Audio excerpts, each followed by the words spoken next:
Okay, so today I want to just talk a little bit about the notebook cover design that you're making in embossed metal. So the entire project is to create a sewn notebook that you're going to use for drawings and for notes.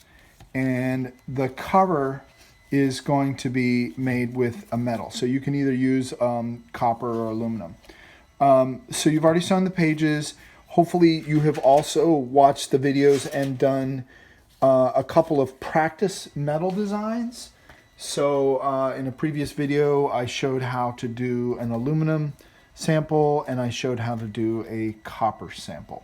I would really highly recommend practicing multiple times in the smaller pieces of metal. Get comfortable with the embossing tools.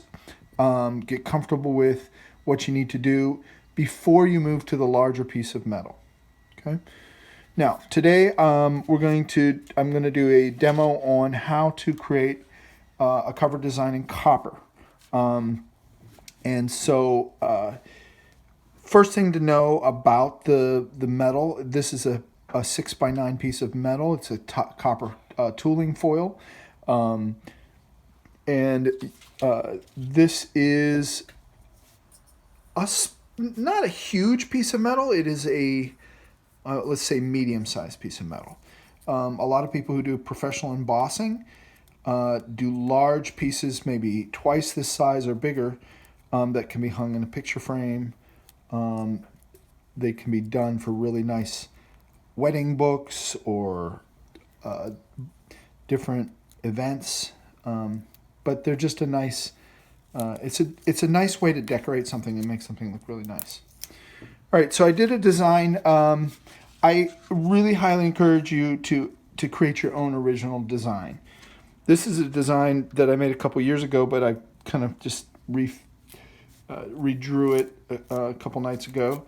And what I'm trying to do is give you the chance to experiment, and I want to do something figurative. And everyone has something on their brain, right? So this guy's got something going on in his brain. I don't know if it's an ice cream cone that's like flipped over and it's melting. He's got all these different ideas going on, these abstract ideas happening. Lots of cool stuff.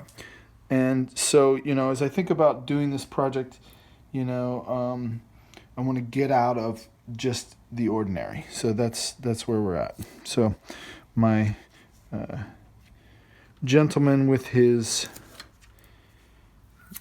abstract ideas. That's what we'll call him. He's got some abstract ideas. He's got some abstract shapes up there. All right, so the first thing you notice I do is I tape down the design just like I did on the sample. I try to locate the drawing kind of in the center of the piece of metal, and this allows me some leeway. First thing we're going to start with is a ballpoint pen, and we're going to do the contour of the piece. Using the techniques you learned in the sample video, you will now use those on the larger piece of metal.